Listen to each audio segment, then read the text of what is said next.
But you can't have that. You can't have the favorite. And if you've made it this far, thank you. And this is the most important thing I'm going to say in this whole video. You cannot have my favorite thing. You cannot have my favorite thing, which is making an impact on these kids, without the existence of my least favorite thing, which is the fact that I'm going to carry all of their emotions. Good day, my lovely humans. I realized that I don't really have an intro for this channel. My other channel, I say, welcome back to the Green Means Go channel. It's your host, me. And on this channel, I just go in. We're going to roll with that because I don't have any ideas right now, but maybe we'll let it happen naturally. Today, we're going to talk about one question, and it's one that matters, I think, one that made me run upstairs this morning and hit record. So that's good. This is a series I do every Sunday. It's called Moral, Personal, Hypothetical, and people submit their questions in the comments, and then the next Sunday I answer them, and we repeat the cycle. So if you are new here, and I'm hoping a little bit that this question brings in some new viewers because I think it's relevant to the world and it's relevant to a lot of people, and it might be searched or searchable. So if you're new here, welcome. I'm just a guy who makes content and hopes that someday it can pay the bills and I can be happier than I was as a teacher. And that's what we're going to talk about today. So again, if you're new, a like, a subscribe, and a comment down below. Feel free to ask me any question you want for next week's episode.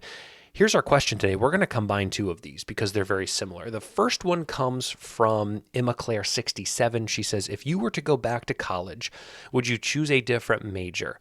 What is it and why? Or would you choose not to go at all and go straight to YouTube being a stay-at-home dad all day? That is a question that will be answered by way of this question that we are also going to answer today from Austin Waitman. And it is, what is your favorite thing, or what was your favorite thing about teaching and your least favorite? Hypothetical portion, what annual salary would it take for you to go back? Which I think is actually a fascinating piece of this question. So we're going to cover all of those things in this video. So sit back, because this one's going to be a sit back type. It's going to be more of a reflection than it is a creative endeavor.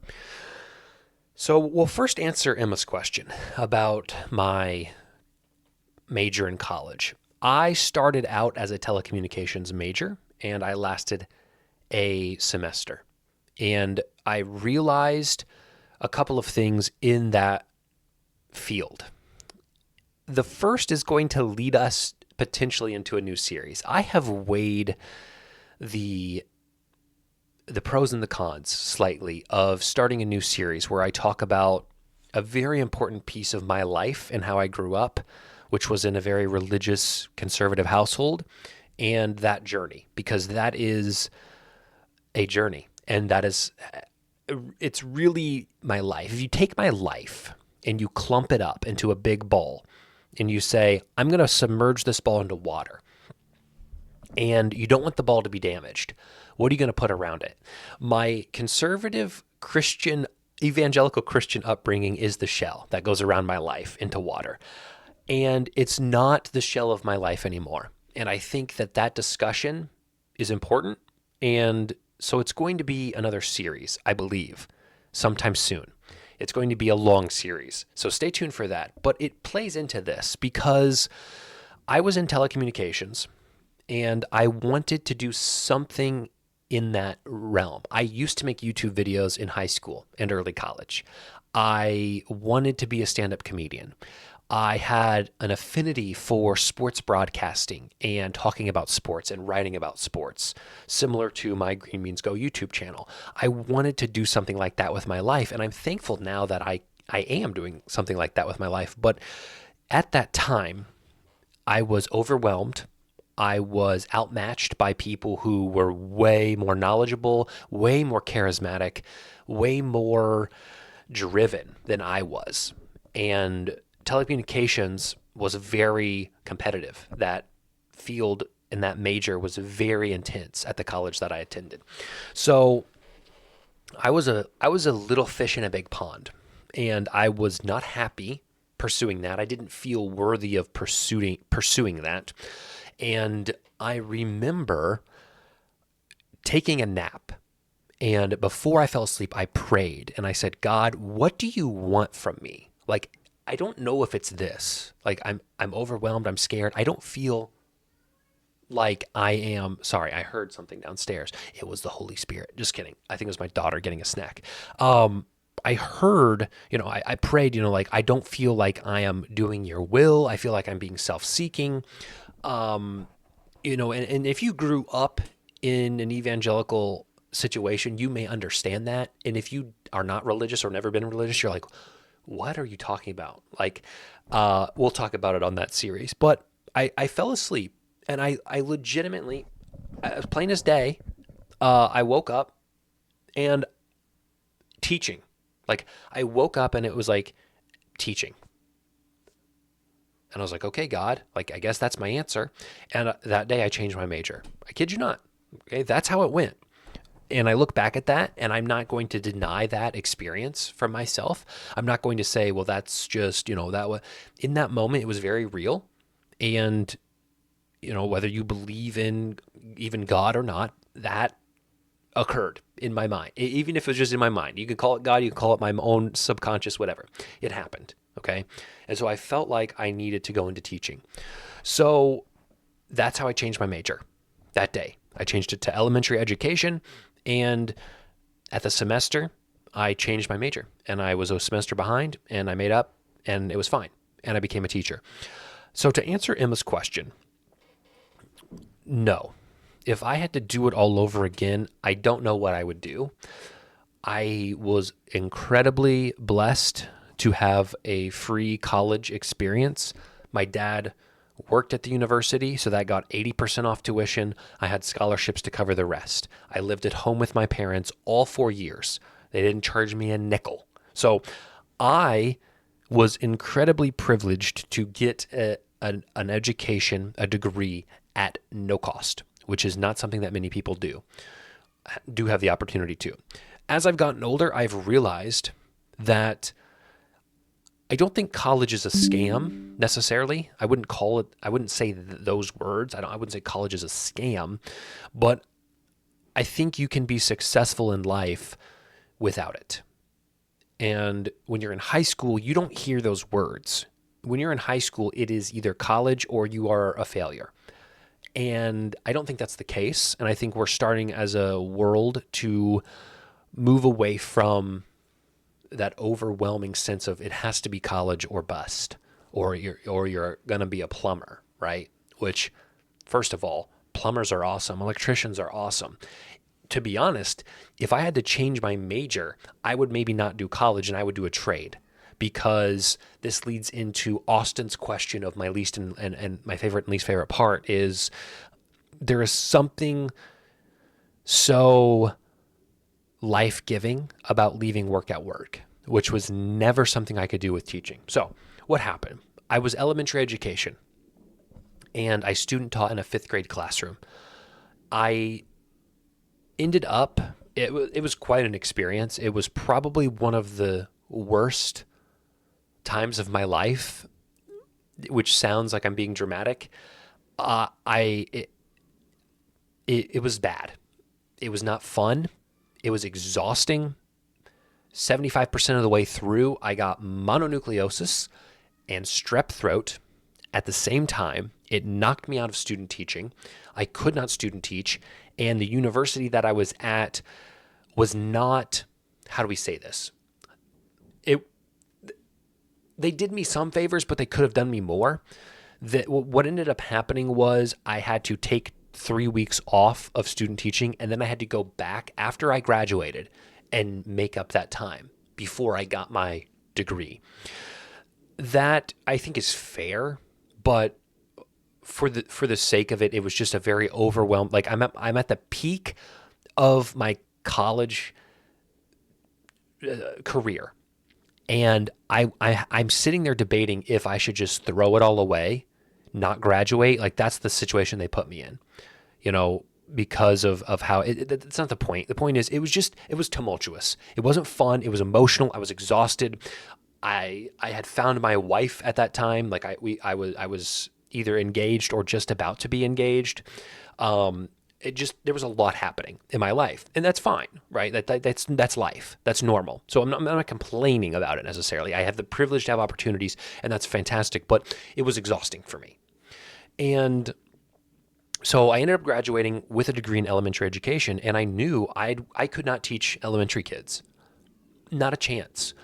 I had dated a girl in high school whose brother was younger, elementary age, and he was brilliant, and I didn't realize just how brilliant that kid was. And so he was a big catalyst in me pursuing elementary education because I was like, if I could spend my days with kids like this, helping them learn, teaching like that's awesome. Like I want to do that. I did not realize that that kid was incredibly gifted. And like I had fifth graders in my classroom where I was student teaching who couldn't read, like couldn't write their own name. And you think I'm joking. Just, it was awful. So I realized I could not spend my entire life trying to get 12-year-olds to do basic tasks that they should have learned when they were 8. So what did I do? Well, first I took a drink of coffee. I'm going with the ceramic mug today. Only ceramic mug I have. I'm not sure how I feel about it. It's not bad, but some part of me almost prefers that metal stuff. What do you call that? That metal cup. So I actually ended up there was a big turnover at my high school. The high school I attended, there was a big turnover of teachers because of politics, we'll just call it. And so a lot of people were leaving and there were jobs open. And I said, well, my degree is in elementary, but I have my high ability license, which is K through 12, which licenses me to teach any grade. And so I applied at my high school, and I knew the guy that was leaving was my sophomore and my senior year English teacher for honors English and for AP English. And he recommended me, basically got me the job. And so I interviewed and I got hired, and the principal emailed me literally on the way to my best friend's wedding and said, you're going to be teaching AP English and honors English. And I'm like, I've never taught a day in my life. My degree is in elementary education, and you're giving me like the two classes that I can't screw that up. Like, not that you should try to screw up like a general ed class, but I felt more pressure teaching the high ability content. But I was prepared to do it. Like, that was my degree. Like, I knew I was prepared, but I was still nervous. So I got the job, and let's talk about favorites and least favorites now that you kind of see the journey. There weren't a lot of favorites, which is sad. I taught for 5.5 years. I taught through COVID. So I started teaching in 2017. So I got 2017, 2018, and 2019 under my belt. Like, I just started to get a grip of what I was doing, and then COVID hits. And we never recovered.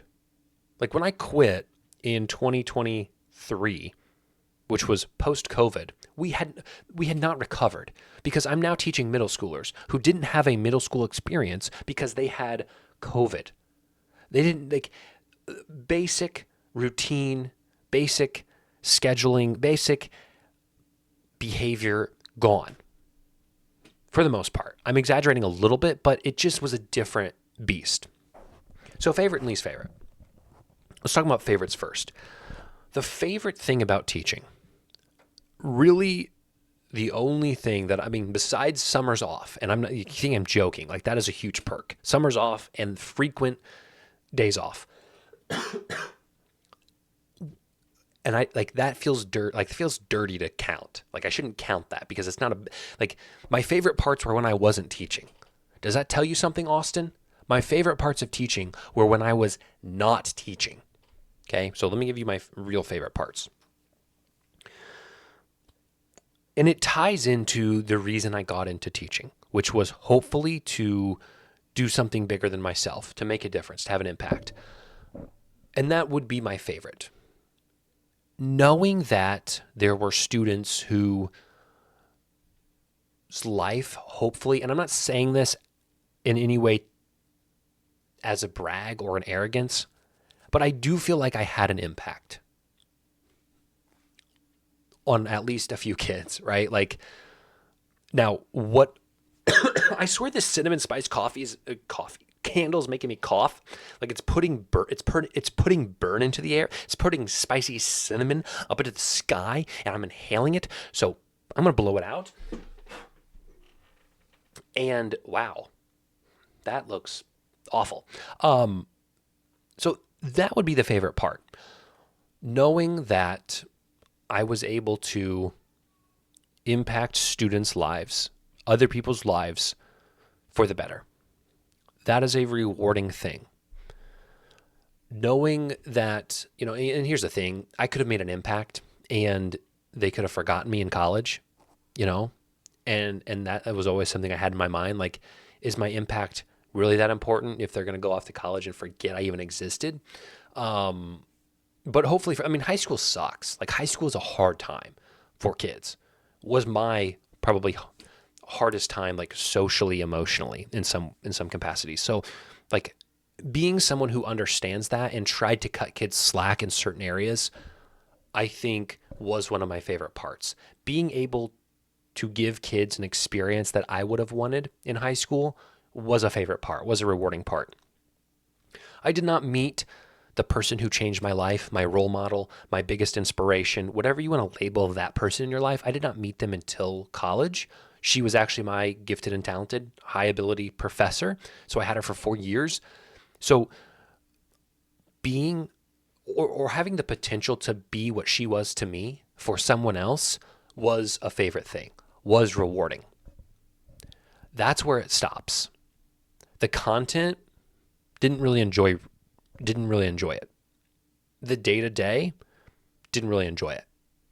The only thing was the relationships that I was able to have with students, and hopefully the ability I had for 50 to an hour a day that I could make their time on earth and in that building a little brighter. Only favorite. Outside of Christmas break, fall break, spring break, and summer break. Now, my least favorite. Okay, how long you want this video to be, guys? Because we'll start with this. And this is a very important distinction. I do not have a personality. I do not have the temperament to be a successful teacher. And post-evangelical life, I've given myself the grace to say those words and accept those words. Again, if you did not grow up Christian, if you did not grow up with an identity in a creator, then this may not make any sense to you, or it may make sense to you. You may understand what I'm trying to say, but may not have lived it. But I'm going to explain why I had extra pressure on myself because of God. And you have to think, I started teaching because of God. Really. I was in TCOM, I prayed, and I feel like God communicated to me somehow that I was going to go into teaching. Okay? So when you are living a life where the highest power on earth, the one reason you are here, your creator, the person that you are striving to make happy, like your heavenly Father, when they tell you, okay, you are going to be a teacher, that's how you are going to honor me. That's how you are going to use the skills and the talents that I've given you. You're going to be a teacher, and then you are a teacher and you hate life. It is miserable. You are exhausted. It's impacting your mental health. It's impacting your physical health. It's impacting your relationship with your wife. It's impacting your relationship with your family. It's impacting your relationship with your daughter. But you're doing it for God. Whoa. Okay? It's hard to explain, but if you've lived it, it's tough. Because it's not just, I hated teaching. Because I felt like I couldn't accept that. I hate teaching, but God called me here. So who am I to walk away? Who am I to tell God, this isn't for me, God, right? That's dangerous. And there are Christians who may watch this teaching Christian, like, I don't know who this is going to reach, right? And it may reach 36 people, and that's it. But this is a very tangled web because there are probably Christians out there who will hear this and say, yeah, I mean, if God called you to it and it's miserable, like, that's life. Like, that's how you honor him. Like, think about people in the Bible who, who he called, who were ill-equipped, right? Like Moses wasn't equipped to do what all God had called him to, but he put his faith in God and he trusted God and God got him through it, right? So you have that on in your mind. Like, who am I to not be able to go teach if God called me there, right? And you may have Christians who say, man, that's sad. Like, I'm sorry that you felt so much pressure from God to be a teacher and you were miserable and you didn't feel like you could walk away. Like, that sucks, man. I don't think God looks at it like that. God would cut you more grace. I feel bad that you ever experienced that. And then there may be people who are not Christians that are like, what the are you talking about? This sounds like asinine behavior. This sounds insane. You were clinically insane. You needed a therapist. I did. And COVID saved me in a lot of ways. I know COVID was traumatic for a lot of people. I know COVID ruined a lot of lives. I had students whose parents died from COVID. And a lot of it was due to the fact that our restrictions were so loose, which is a whole other conversation. Like, I get COVID was bad. COVID saved me in some aspects. COVID gave me a break that I needed. COVID, in a lot of ways, and again, this will be for the other series, but COVID closed the church. COVID showed a lot of true colors for me, for a lot of Christians. Why are the people who are supposed to be the most loving, the most considerate, the most godlike, the ones who are anti-vax, the ones who are, we don't need any restrictions, the ones who are, how dare you shut down my church, the ones who are Trump, Trump, Trump, Trump, Trump. And this isn't a political, this is not a commentary on politics. And the bottom line is, even if you're a Christian, there's no way you can look me in the eyes and tell me that you believe Trump is Christ-like, right? Like, we're not talking policy. We're not talking anything. I don't care if you voted for Trump. I don't care if you like Trump. I don't care if the economic impact of Trump is better for your life. Like, do you?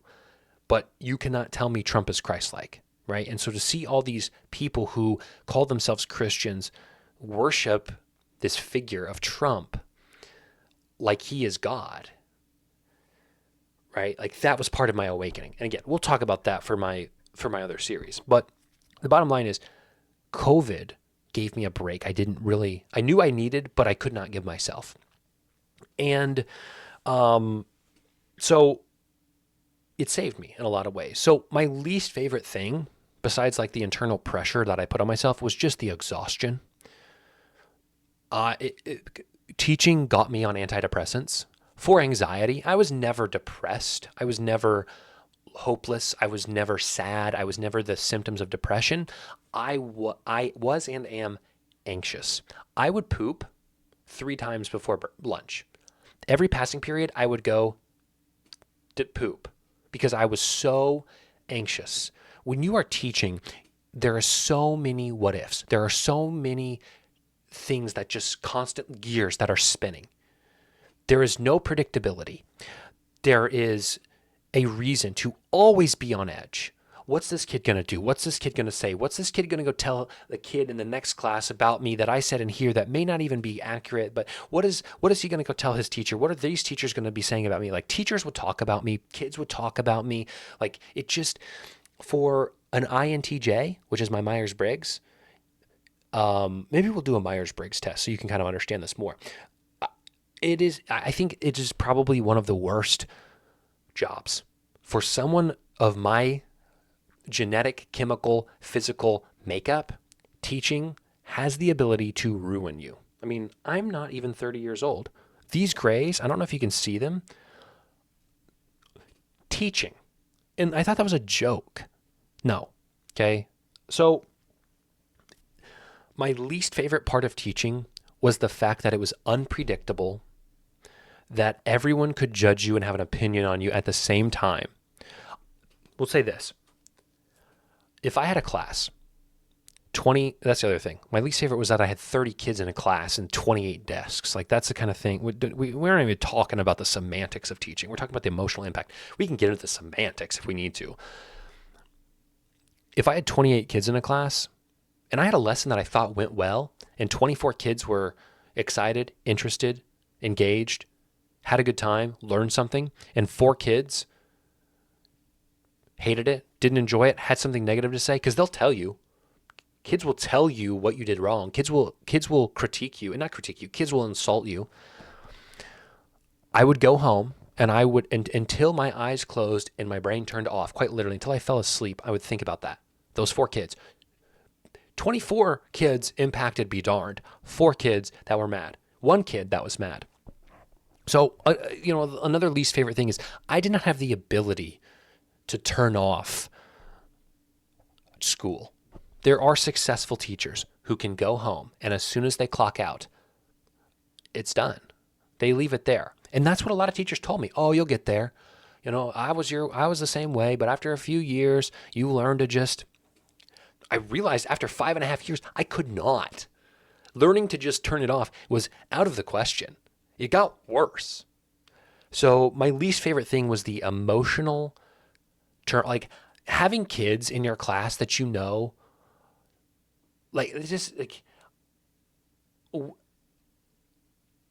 and these kind of go with the favorite thing, like having the ability to have an impact on a kid and change their life and be a motivation and be an inspiration is a favorite thing, but you can't have that. You can't have the favorite. And if you've made it this far, thank you. And this is the most important thing I'm going to say in this whole video. You cannot have my favorite thing. You cannot have my favorite thing, which is making an impact on these kids, without the existence of my least favorite thing, which is the fact that I'm going to carry all of their emotions. You can't have, here's this kid who doesn't have running water at his house, who's been evicted from 3 homes, who stinks. Quite literally, he smells bad. But he's excited when he shows up because Mr. Me is going to cut him some slack, is going to make him laugh, is going to ask him about his hobbies, is going to love on him, right? Because that was my goal. But guess what? Me, I'm going to go home knowing that these kids' lives suck. I'm going to go home knowing that, their mom just died. I'm going to go home knowing that their life is immeasurably worse than I could ever imagine, right? So my favorite thing hinges on the thing that I could not do, which was be emotionally on, emotionally present, and invested in these kids' lives. And I think, and that's not why I quit teaching. There's a legitimate hard soil concrete story that got me out of teaching, which I've talked about on my other channel, and this video is far too long to get into it now. But my ability to leave teaching because of this instance was all based on the foundation of I knew this job was not feasible for me in the long run because of these 2 things. Okay. So it's a bit ironic, isn't it, Austin, that my favorite thing is only important as it relates to my least favorite thing, which is why I'm no longer a teacher. So thank you guys. Regardless if this gets views, regardless if people watch 28 minutes of me yapping, this was good for me. I love reflecting, man. Like if I could just have a YouTube channel where somebody asked me something and I talk for 30 minutes, and I could get paid for it? Are you kidding me? That'd be awesome. I'm sweating. I'm going to drink the rest of my coffee. I'm going to edit this up and ask me questions in the comments so I can answer them next week. We'll see you then.